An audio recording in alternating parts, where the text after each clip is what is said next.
Welcome to our in-depth exploration of the pervasive issue of drugs and alcohol abuse among the youth in Zimbabwe.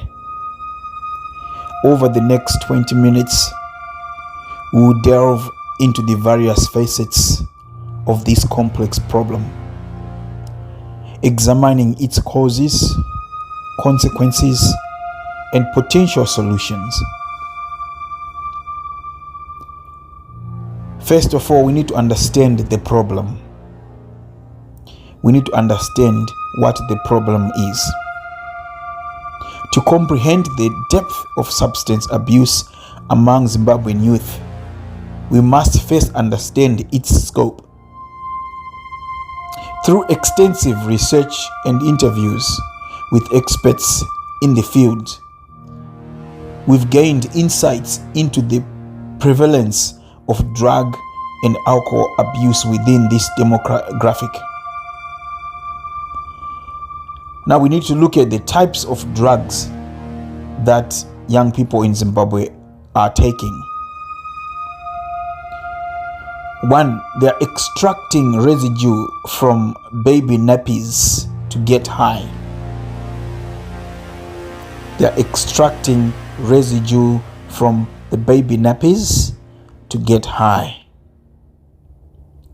Some are pulling those electrical cords, the red ones or different colors, and then inside there is a white powder, and they are using that powder.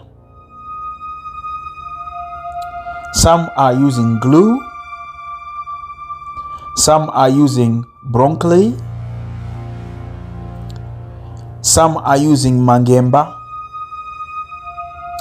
some are using cane spirit, marijuana, some are using codeine, drinking it as a liquid. Some call it codeine. Some are using methamphetamine, which is crystal meth. There are these drugs that are called guka and kambwa, and most of these drugs are not studied. No one knows the effects of them or the long-term effects of them fully. No one knows what these drugs are doing, what damage they're doing to the bodies of young people in Zimbabwe. Another thing we need to look at is factors contributing to the substance abuse in Zimbabwe. A common one, and it's a big one, it's peer pressure. Peer pressure. Socio-economic factors and the lack of access to education and employment opportunities are just a few of many factors contributing to the high rates of substance abuse among Zimbabwean youth. By examining these root causes, we can begin to address the issue at its core. It touches my heart when I watch young people in Zimbabwe in the streets not looking good, under the influence of drugs. You look at this young person who should be working and developing our country, looking after his own family, his own health, doing great, achieving great goals. Should we call this a wasted away life? Or there is something we can do to rescue these young people? I believe that we can rescue these young people before it's too late. Another thing we need to look at is the impact on individuals in society. The consequences of substance abuse extend far beyond the individual, affecting families, communities, and society as a whole. from health problems and academic underachievement to crime and social disintegration, the ripple effects of addiction are profound and far-reaching. We need to do something. Prevention and intervention strategies is paramount in combating substance abuse among young people in Zimbabwe. So by implementing evidence-based prevention programs, promoting positive alternatives, and providing early intervention and treatment services can mitigate the risks and offer support to those in need. And this is where Aspire House wants to come in and provide services that will be evidence-based, and they will be there as prevention programs, promoting positive outcomes and treatment services. We will be working alongside doctors, psychologists, and all these professionals that will be and counselors to mitigate this issue in Zimbabwe. Community support resources are important.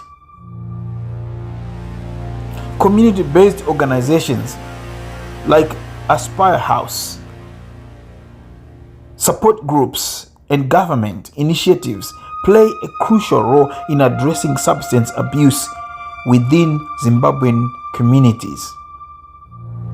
By fostering collaboration and providing resources, we can create a network of support for individuals struggling with addiction. We need to look at the personal stories of recovery. Behind every statistic lies a personal story of struggle and resilience. This is what Aspire House looks at, believes. We believe that behind every statistic lies a personal story of struggle and resilience. Through first-hand accounts from individuals who have overcome addiction, we gain insight into the challenges they faced, the support they received, and the hope that guided them on their journey to recovery.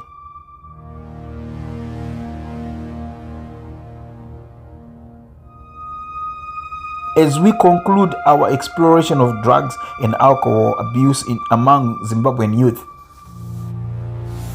let us remember that change begins with awareness, compassion, and action. Change begins with awareness, compassion, and action. By working together, we can create a future where all young people have the opportunity to thrive free from the grip of addiction.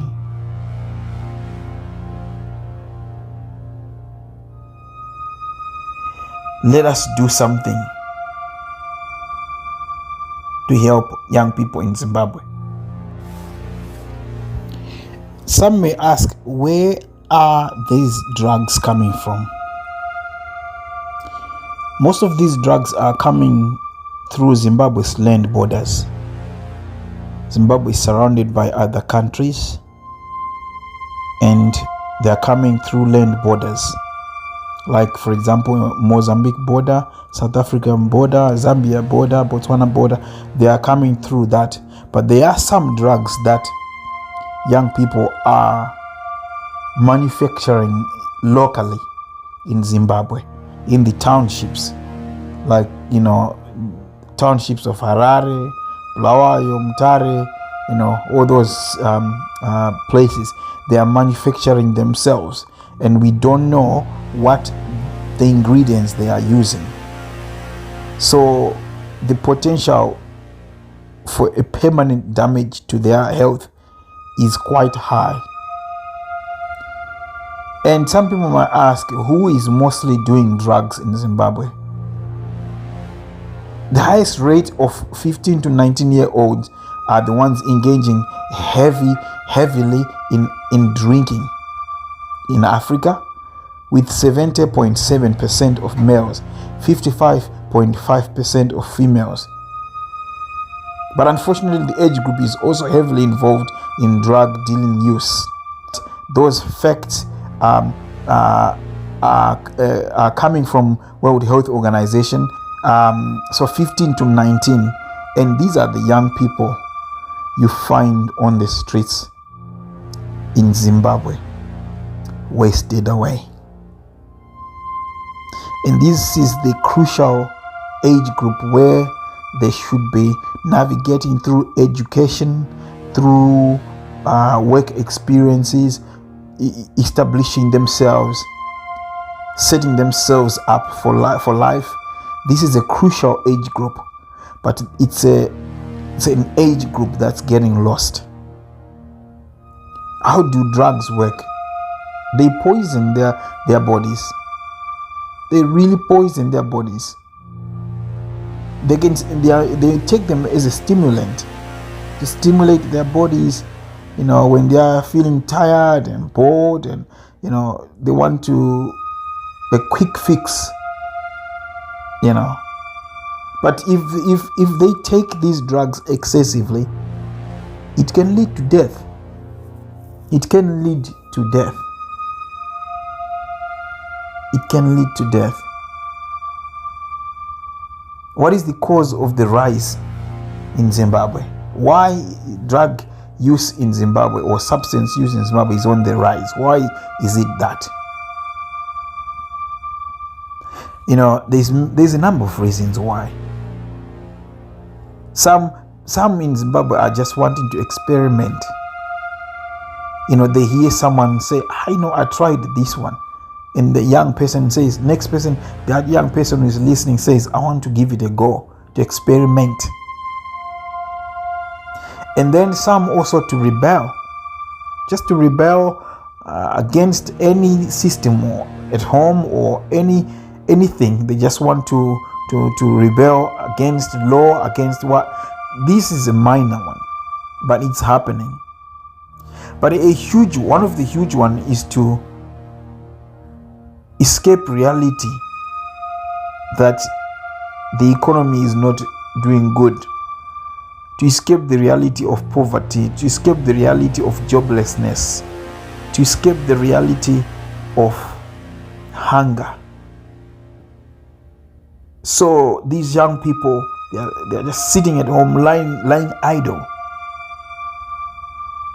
So they end up taking drugs just to escape the reality that there is issues. And then what they're seeking is to feel relieved, to relax. That's what they're looking for. Another one is they want to relieve boredom.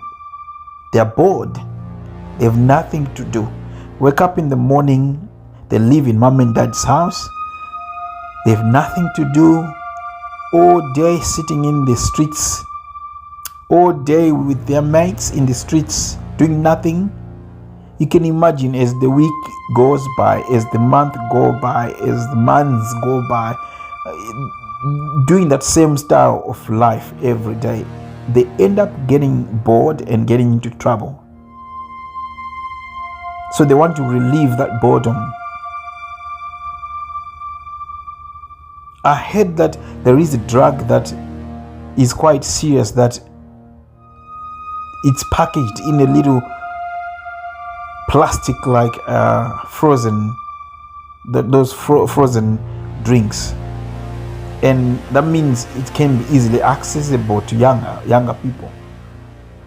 They say that when they take that drug, they can spend at least 5 nights straight without sleeping.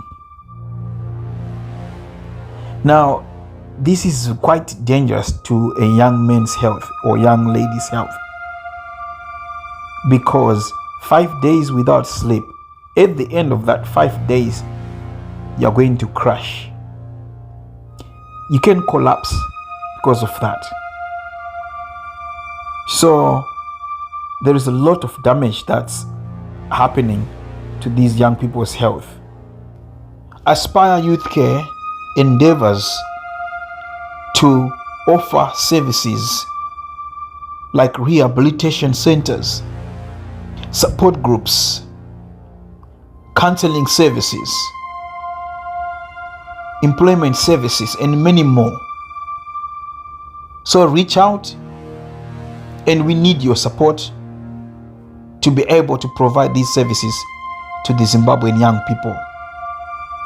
For we know that behind those drugs lies a young, vibrant person who is yearning to live a good and happy, healthy life. Remember, reaching out for help is the first step towards overcoming addiction. You are not alone. There are people ready to support you on your journey to recovery.